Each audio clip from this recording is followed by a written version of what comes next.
Everybody deserves a decent burial. You just don't throw a person away. Today on Investigate TV Plus, a grave injustice to the ancestors of countless African Americans. I'm Tisha Powell. And I'm Lee Zurich. We examine the struggle to protect grave sites and share one woman's fight for her heritage. Plus, a small business owner warns about a scam after her Facebook page gets spoofed. But the thing is, it's not me at all. It just looks like it's me. We break down the steps business owners and customers alike can take to prevent getting duped. Then, a nonprofit fights stigmas and creates opportunities for those struggling to feed their families. One of the hardest things that we work against is these notions, old, tired, destructive notions. In-depth stories that inform and inspire. You're watching Investigate TV Plus. The fight to preserve African American cemeteries has been a battle that Black Americans have faced for generations. Our investigation uncovered dozens of cases where African Americans are constantly fighting to protect their ancestors' land from construction and development, despite state laws protecting cemeteries. One family claims that not only were their loved ones' remains moved without their permission, but they also believe the remains of more than 300 ancestors were improperly buried. Investigator Carice Jackman examines their case and delves deep into the preservation of sacred ground. And I hear my Lord. Willeen White Smith comes to this cemetery to reflect on her loved ones. But there's always a feeling of sorrow. Willeen says the names of her loved ones are nowhere to be seen on this land south of Atlanta. We had family members over at Bethel Methodist Church. There was a cemetery there, and that they had to move the bodies because they were working on another project per se, and the bodies were moved over here to Carver Memorial Gardens. Just how many bodies? Willeen says over 340 people. Everybody deserves a decent burial. You just don't throw a person away. You know, can you tell me, did you place our relatives in a mass grave, or did you actually come out here and make provisions for all 344? Stevens Industries bought the church property and cemetery in the 1990s. The company said it removed 343 remains from the abandoned cemetery site to Carver Memorial Gardens in 2009, then completed moving 67 grave sites in 2017, when the company acquired more land and expanded. Willeen's relatives pushed back, but ultimately were unsuccessful. And now the only sign the 344 people existed is this one headstone on the site, bearing the name of an old church. And even the church's name, Willeen says, is incorrect. All we have been asking from Clayton County and anybody else that can shed some light on this is, where are the bodies of our relatives? According to an archaeological report on the University of Georgia's website, the human remains and all associated grave items were placed in individual 31-inch boxes. We tracked down the attorney for Stevens Industries, Crandall Bray, and asked him about the removal of the remains over the phone. A lot of the graves were unmarked, but the architect, they've got a technique of how to find the graves, and they found them. Bray also says the burial removal wasn't cheap, costing Stevens Industries over $500,000. Did you all do everything in your power to make sure that these remains were preserved and protected? To my knowledge, they did. They did. In fact, I believe they went beyond what was normal to do it. It's not just Georgia. Viewers across the country have raised concerns about the way their loved ones have been treated in death.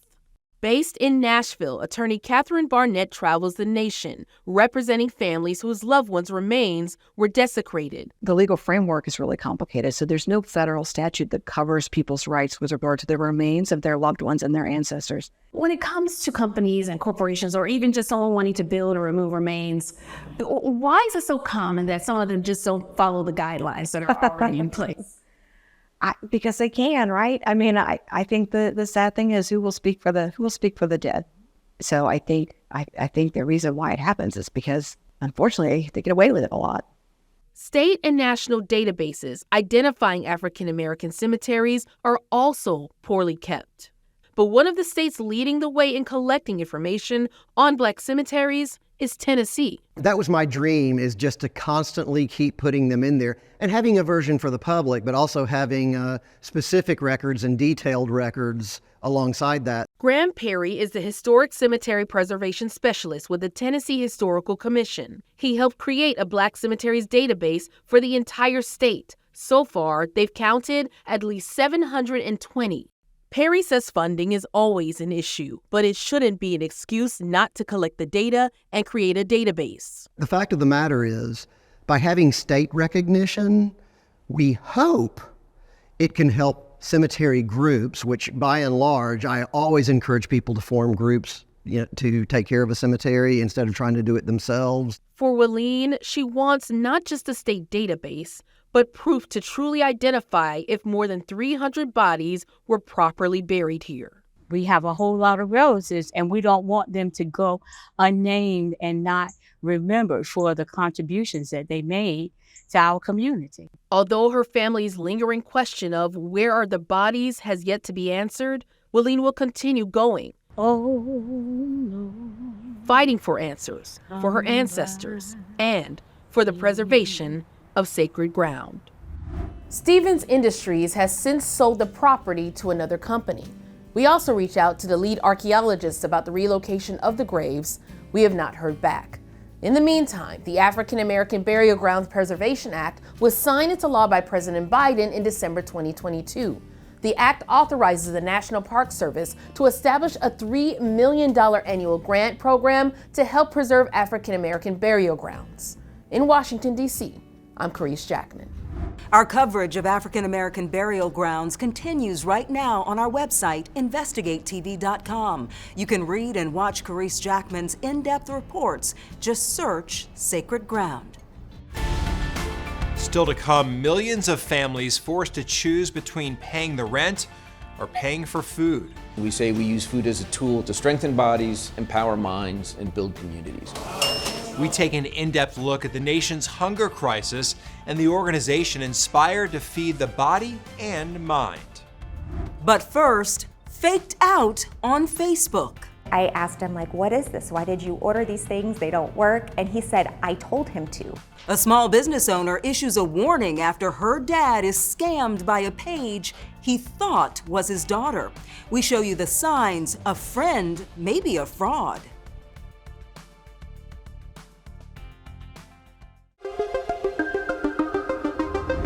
According to cybersecurity firm Lookout, around 62% of Facebook users encounter scams every week. Cyber experts say scammers are always evolving their tactics and shifting strategies to capitalize on the latest trends.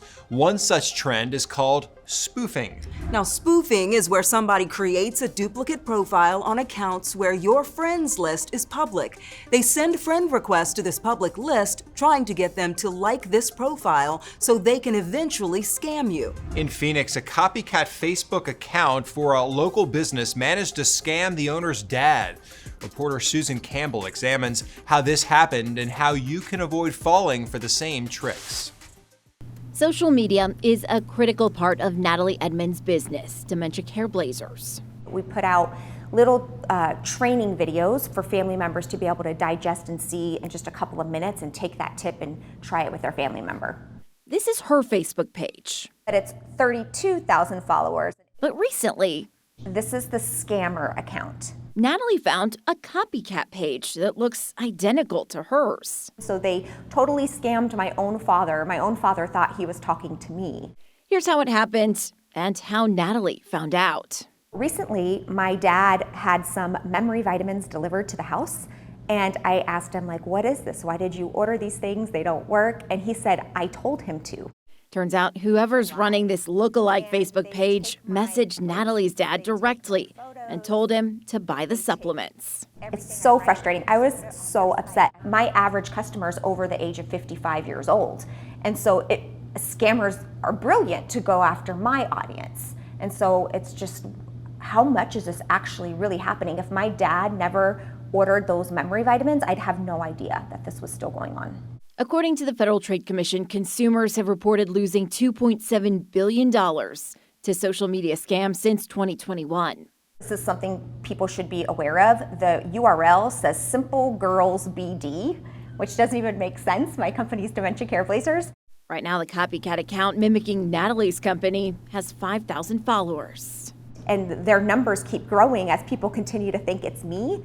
Facebook has a tool to report impersonation accounts. Here's how to do it. Go to the clone page, click on the menu with 3 dots on the cover photo, then select Find Support or Report Page. I've done it a dozen of times since my dad was scammed. The account is still alive, it's still out there, nothing happens. In the meantime, Natalie changes her profile regularly to try to outpace the bad guys. We reached out to Facebook and its parent company Meta several times to find out why the page had not been removed. The company has not responded to any of our requests. In Phoenix, I'm Susan Campbell. Still to come, a father who lost friends to drugs nearly joined them as a statistic. How he turned his life around and inspires others like him to do the same. But first, an in-depth look at food insecurity in America. We have moms that will literally choke up when their bag is filled with oranges. Tens of millions of Americans don't know where their next meal will come from. If we work relentlessly and incrementally, we will get to a better place. We take you inside a nonprofit doing more than feeding the hungry.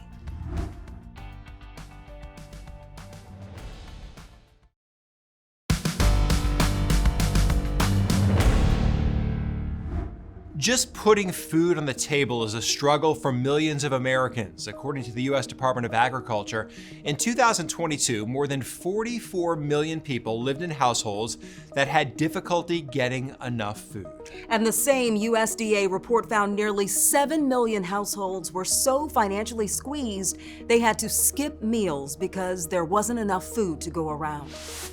Food has got so high when you go to the store or anything like that. In Nashville, Tennessee, providing food for 3 kids hasn't always been the easiest for single father Michael Briggins. It was very hard at first because I was homeless and staying in the car with my 3 kids. Michael and his children are among the millions of Americans considered food insecure. The USDA defines food insecurity as a lack of consistent access to enough food for every person in a household to live an active, healthy life. Tina Postel is the CEO of Loaves and Fishes, a food pantry in Charlotte, North Carolina. She says in many cases, food insecurity forces people to make difficult decisions between paying for food and other essentials. Many of the families and individuals that we're serving are gainfully employed, but they're not making a livable wage that can keep up with the rising housing costs, electricity costs, and just general costs of living. The CDC says food insecurity can be long-term or temporary, and it may be influenced by any number of factors, including income, employment, race, and disability. And studies show food insecurity in children can result in a number of health issues, including delayed development and chronic health problems such as asthma. We have moms that will literally choke up when their bag is filled with oranges. As for Michael and others like him, connecting with a local organization that provided his family with food was critical. Cereal, sometimes they have milk. They have a variety of different things. At certain times they'll have, like sometimes they have meat and stuff like that, and a lot of canned goods and stuff like that, and a lot of stuff that the kids like. One nonprofit in the nation's capital is doing more than tackling hunger. It's breaking down barriers and creating jobs for those in need. Reporter Deborah Alfarone takes us inside DC Central Kitchen. At DC Central Kitchen, we say we use food as a tool to strengthen bodies, empower minds, and build communities. Everything about DC Central Kitchen is big. Their brand new space, the number of volunteers who donate time each year, 20,000. The number of meals that feed people who are hungry, 10,000 a day. And maybe greatest of all, their mission. Mike Curtin is the CEO. One of the hardest things that we work against is these notions, old, tired, destructive notions, that if someone in America is hungry, or someone is poor, or someone doesn't have a job, it's because they're lazy.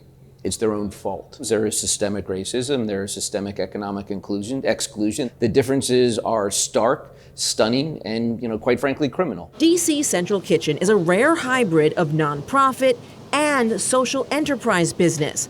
It prepares food for shelters, schools, rehabs, and more. But DCCK is about more than feeding people. The most important thing of what we do is our culinary job training program. And that's working with individuals who have had barriers to that meaningful employment, get to that point so they can actualize and have that life that we all are searching for. More than 2,000 people have graduated to date. Once trainees graduate, they have all the certifications to work in any kitchen. And as they're learning, they're teaching, sometimes without even knowing. What we want is people to come down here and talk to our staff, sit side by side, work shoulder to shoulder with individuals that have faced homelessness, incarceration, folks that have battled addiction, but have now turned their lives around through our program and are doing something wildly important for themselves and their families and our shared community. That's the key word, community. Davon Bennett is the director of culinary operations. Some people don't know about kids in school, and sometimes that's the only meal they get. So I would love if that meal is a tasty meal they could get at home from school. You're building strong kids. Yes, ma'am. And strong futures. And strong futures. You got to think about for the locally fresh ingredients. Their farmers get help, then they get more options to get to. So it's all the way a full circle moment. We are not going to end poverty tomorrow. We are not going to end hunger tomorrow. We're not going to end homelessness tomorrow. That if we work relentlessly and incrementally, we will get to a better place. So many good things coming out of that one program. The numbers are startling too. How many meals they're doing a day, so many layers to that program. So well worth it, helping Absolutely. a lot of people. All right. Since its creation, DC Central Kitchen says it's served over 21 million meals. Up next, a father inspired to change his life after nearly losing it to a drug overdose. I just look at it like I'm a helping hand. So, it becomes more enjoyable. How he found the strength to get sober and turn his life around.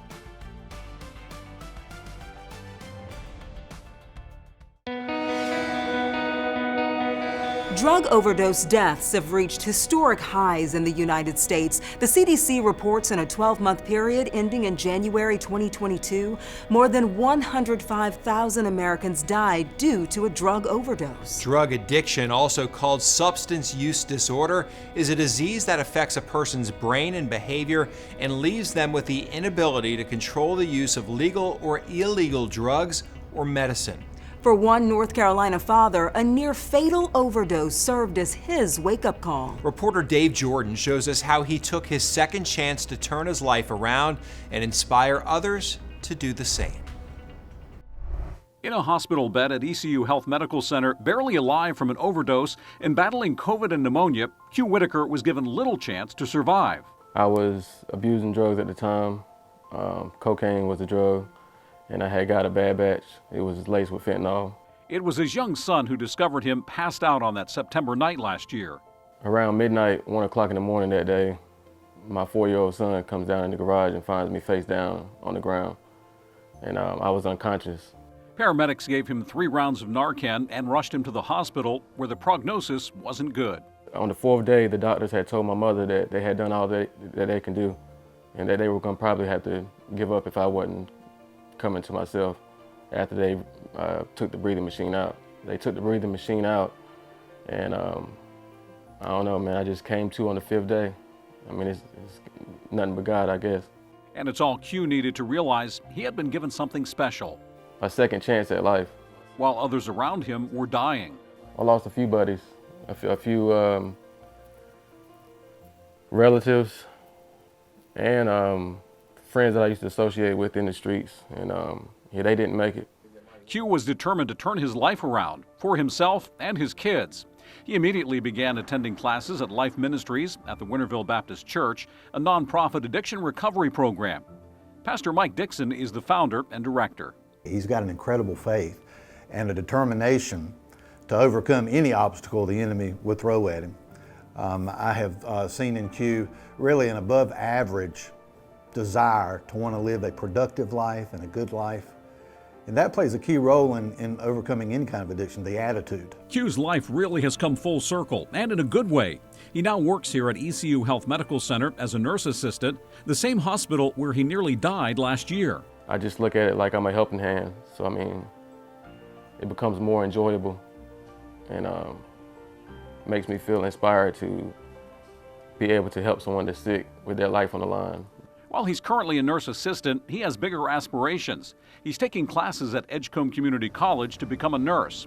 But he also wants to help others who may be going through the same thing he did and be an inspiration for them to change. So that they can follow my footsteps and not think that it can't be done, because I used to think that I can't stop. You know what I'm saying? Like nothing's gonna make me stop. I gotta have this. And I hope that his story will give hope to many people that may be struggling. Realizing, like Q has, that beating an addiction means you'll be doing exactly what the word life in Life Ministries stands for, living in freedom every day. I think that I have a purpose on life, that God kept me here because he thinks that I have a purpose to still be here to serve in life. Q expects to finish nursing school in 2025. His long-term plans include going back to school after that for radiology. If you or someone you know needs help with substance abuse, you can call the Substance Abuse and Mental Health Administration helpline at 1-800-662-4357, 24 hours, 7 days a week. Reporting in Greenville, North Carolina, I'm Dave Jordan. And that's it for us on Investigate TV Plus. I'm Lee Zurich. And I'm Tisha Pell. Thanks for watching. Next time on Investigate TV Plus, millions of Americans lack access to critical health care. Rural hospitals in so many communities are truly a lifeline to the people that they serve. We reveal why many hospitals serving rural areas are at risk of shutting down.